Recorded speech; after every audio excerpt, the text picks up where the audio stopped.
If your annual income crosses $1 million, you are not just earning, you are orchestrating.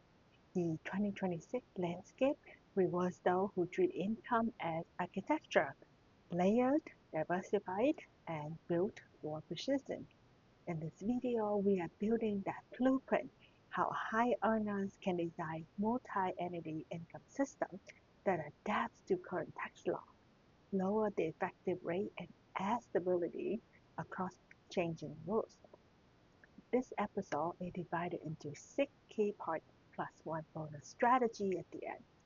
So, as we go through each part, I will tell you exactly where we are in the framework so you can follow the journey from understanding the why to building the structure to implementation and compliance, all the way to long-term flexibility to make sure you stay until the very end because the bonus strategy is what separates the wealthy from the tax wealthy.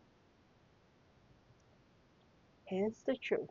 The tax code stopped rewarding simplicity a long time ago. If all your income flows to one S-corporation or one K1, you are overexposed. The ultra-wealthy family offices, fund managers, founders don't find simple return. They design them. And the difference between design and default can be paying roughly 37% on the next dollar or closer to the mid-20s when income is structured strategically. That spread defines who compounds faster and who stagnates. By the end of this video, you will walk away knowing the exact steps to take to build your own income architecture for 2026 and beyond, the same process you are using with high-income clients right now. Let's start with part one, why this structure matters so much this year. This part, we're going to talk about why multi-entity designs matter in 2026. So here is the setup for you. So the top payroll individually is 37%, while corporate rate remains at flat 21%. That gap between those two numbers, 16 points, is where the strategy begins. And add in the changes under the new One Big Beautiful Bill Act, the state and local tax deduction SOAP cap just jumped to 40%, 40,000 for joint filers starting in tax year 2025, adjusted slightly for inflation each year. But here's a catch. Once your modified AGI passes around 500K, that benefit begins to phase down. So if your income is over $1 million, like many of our clients, you might still be effectively capped near 10K. The QBI deductions, the 20% write-off for qualified business income is still alive, but it remains limited for specific service trades like law, consulting, and finance. So why the AMT exemption increased to about 140K for joint filer, or the phase out will kick in around 1 million, pulling some high earners right back in. So 2026 isn't a business as usual year. It's a year where your structure, not just your income, determines your tax bill.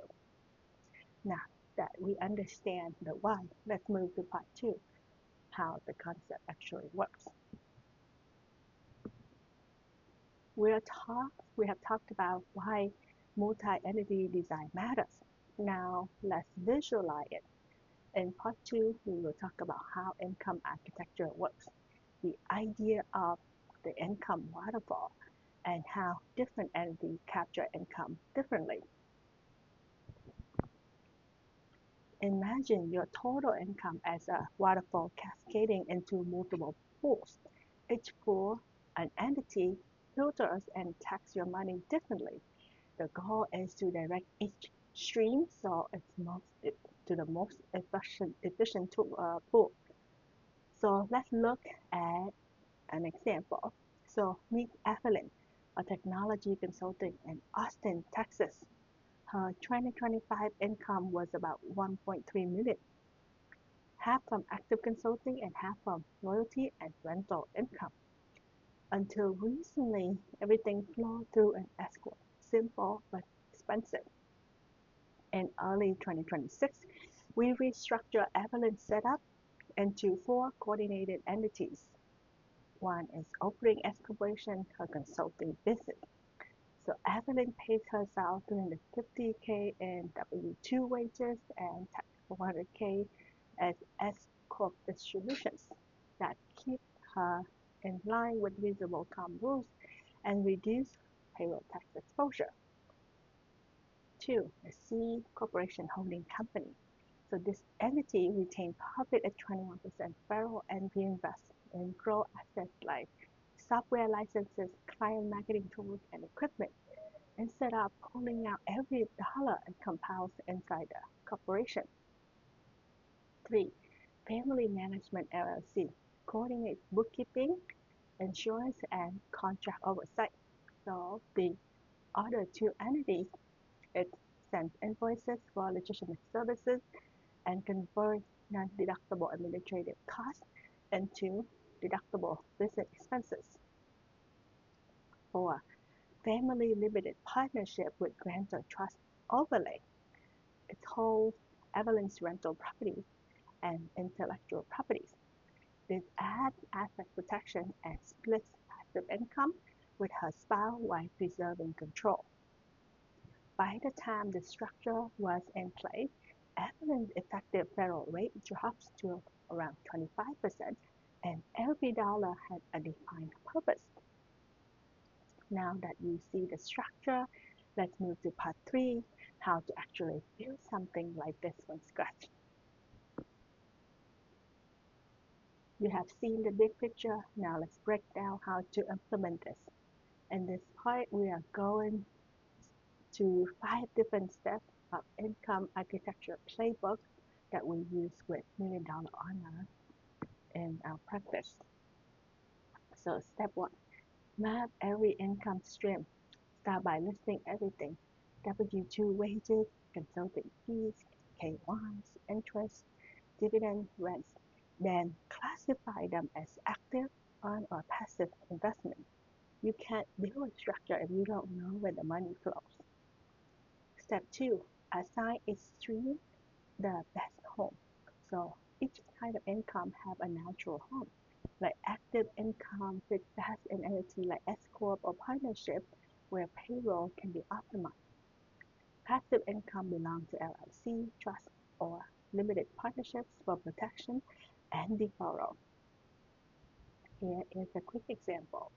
So our client Mark, a marketing executive in Honolulu, earned about $1.1 million. Half of that is consulting, and the other half is rental income. We structured his consulting under an S-Corp and his rental under a family partnership. By assigning income to the right homes, Mark avoided the AMD trigger and lowered his effective rate by 8%. Step 3, add a management layer. This is where coordination happens. Think of your Family Management LLC as the command center. It oversees bookkeeping, insurance, contracts, and compliance for all other entities. But here's the key: it must be real. It needs separate bank accounts, EIN, service agreements, invoices, and payment logs. For example, Family Management LLC invoices her C-Corp and S-Corp quarterly for administrative support.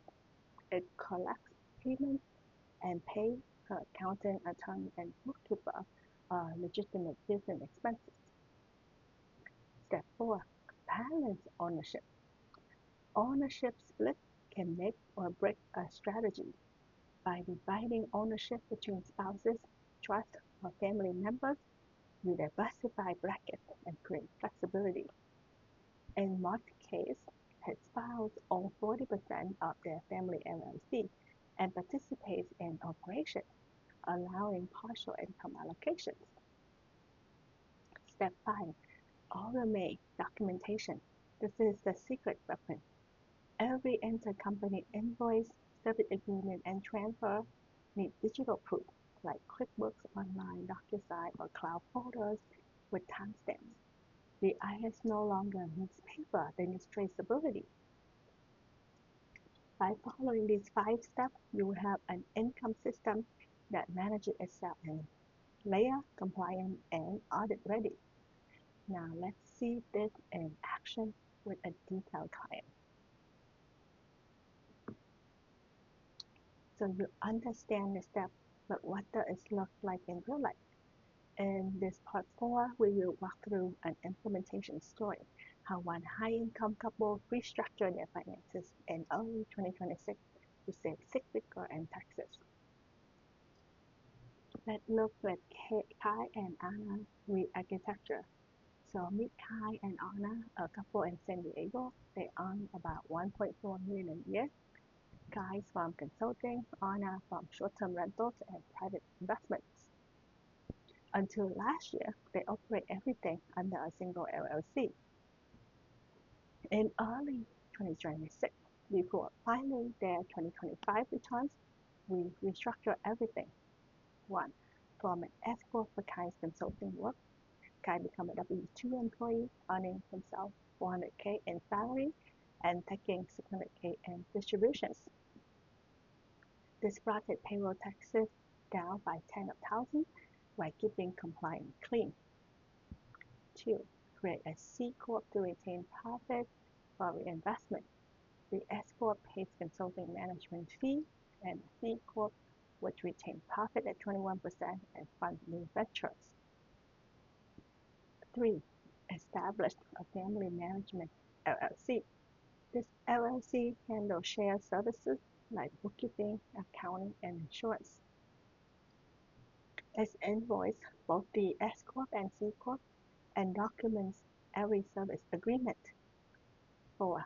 Transfer real estate into a limited partnership. Their short-term rental are now under an LP with Kai and Anna as limited partner and the management LLC as the general partner. This setup protects their assets while growing profit distribution between entities. 5. Set up a digital auditor. Each entity has its own QuickBooks file, EIN, and bank account. All intercompany payments are documented electronically. The result, their 2025 taxes filed in early 2026 reflected a federal effective rate of 26%, down from 34% from the year before. It's not magic, it's architecture. Now let's talk about what keeps this setup strong, compliant, and substance. The IRS doesn't dislike complexity, it dislikes fakeness. They don't mind that you have 5 entities. They mind if they don't operate like real businesses. So let's move on to part 5. Here's what we teach every client. So each entity must have a real business purpose beyond tax savings. You want to maintain separate books, bank accounts, and financial statements. Service agreements and invoices should show actual work performed. Pay reasonable compensation from offering entities. File annual reports and keep minutes for major decisions.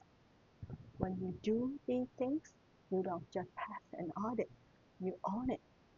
That's why we call this audit resilient architecture. Now let's move to part 6. What happens after you build it? Is the part most people skip. Your structure isn't static. Tax law changes, income sources evolve. You need a system that can flex. If tax rates rise, shift more income into the C-Corp layer to take advantage of the 21% flat rate. If QBI deduction expense, route income back through S-Corps to claim the deductions. If AMT threshold tighten, shift deductible expenses into your management entity. Our client Priya, a venture fund advisor in New York, does this every January. When the AMT exemption changed in 2026, She adjusted her salary to distribution ratio between her S-Corp and Management LLC, cutting her exposure by $40K that year. That's the mindset. Review, adjust, evolve. Now, let's come up to our bonus tip that we've been waiting for, the one annual practice that ties all of this together. Here, the most overlooked move among million-dollar earners. Once a year, hold what we call an entity summit. This is your personal board meeting, not for your business, but for your entire ecosystem. Invite your CPA, your attorney, and your financial advisor. Review each entity, what earned, what spent, what retained. Check your intercompany payments, verify all service agreements, and make any ownership or compensation adjustment before you end. Our client in Los Angeles, the Thompsons, have been doing this every December for 4 years. They meet for 2 hours, document everything, and sign the annual meeting minutes. That 2-hour meeting has saved them tens of thousands in potential audit costs and disallowed deduction. It's not the structure that saves tax, it's the maintenance. If you like this video so far, like, share, subscribe, share it with somebody who you care that can find this information helpful. So let's recap the 6 parts that we have covered today. First, why multi-entity design matter in 2026. 2, how the income waterfall works. 5, the 5-step playbook to build it. 4, client honors your implementation. 5, how to stay compliant. 6, how to stay adaptive. Plus your bonus entity summit habit. If you earn over $1 million a year, you are already playing the advanced tax scheme. This framework just gives you the rulebook. Your income should be built like architecture, intentional, protected, and intelligent. That's how the top 1% stay ahead, by designing income like architects, not just taxpayers. Thank you for watching, and I will see you at the next video update. Bye.